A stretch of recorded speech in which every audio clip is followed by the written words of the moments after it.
Olá, eu sou o professor Arthur e este é o canal Física em Série. E o assunto de hoje é efeitos da corrente elétrica no corpo humano. Quais são as consequências que o choque pode causar em nosso corpo? Ô tio, outro dia eu fui ligar a TV lá em casa, tomei um choque, me lasquei todinho, quase morro. Bem feito, era pra ter morrido.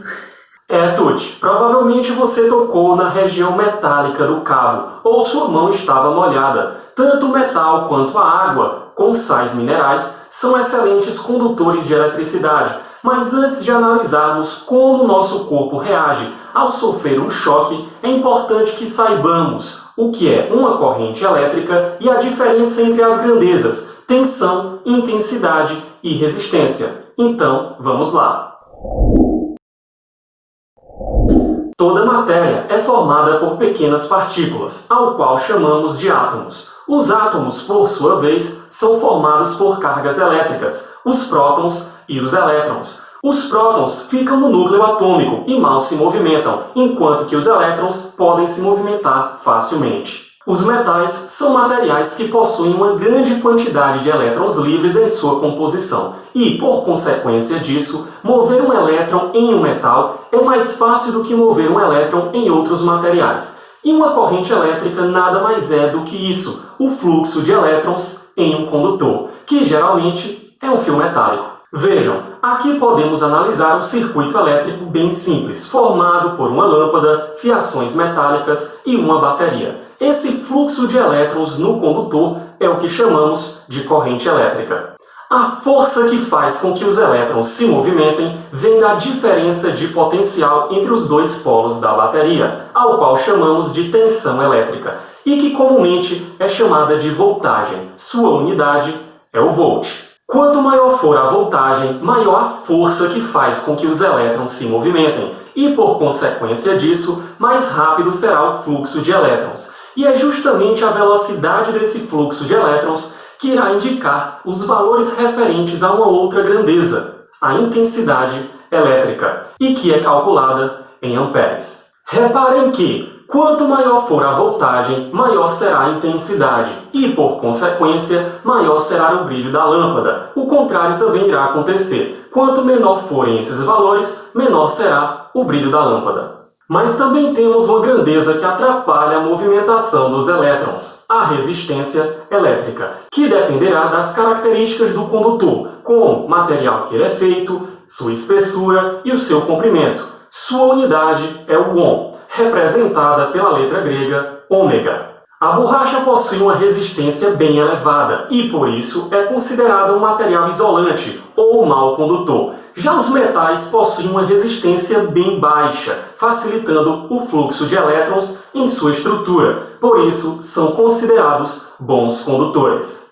Essas três grandezas se relacionam na equação da primeira lei de Ohm, que diz que a razão entre a tensão e a intensidade da corrente é igual à resistência elétrica. Isso se estivermos falando de um condutor mantido a uma temperatura constante. Entendi, mas tio, me diz, se eu tomar um choque, quanto maior a voltagem, mais lascada eu tô, né? Não necessariamente, Tuti. A voltagem influencia sim, mas a gravidade de um choque elétrico depende basicamente de dois fatores: da intensidade da corrente elétrica e do caminho que essa corrente irá fazer pelo seu corpo, não necessariamente uma voltagem elevada. De acordo com a equação, podemos ter uma alta voltagem, mas se a resistência elétrica também for bem elevada, a intensidade será reduzida, minimizando os efeitos do choque. A resistência do corpo humano pode variar entre 500 e 500 mil ohms, a depender de fatores como a umidade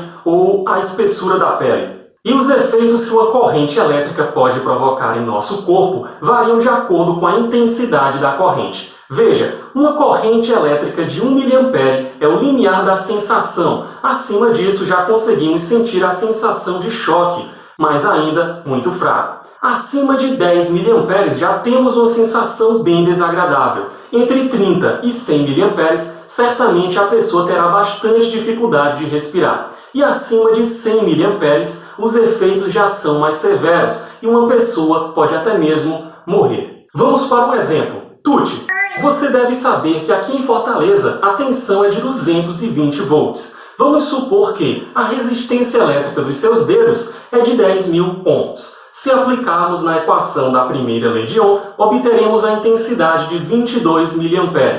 E assim você deve ter tido uma sensação bem desagradável.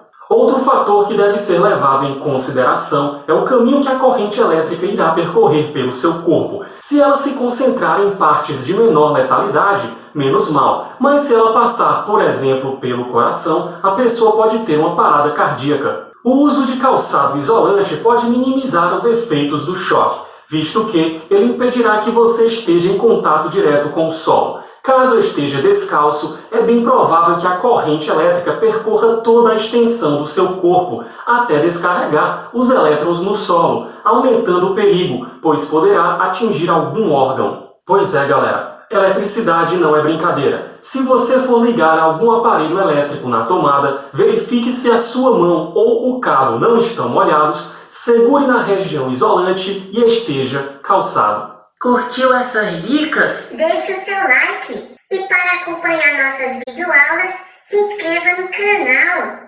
Tchau!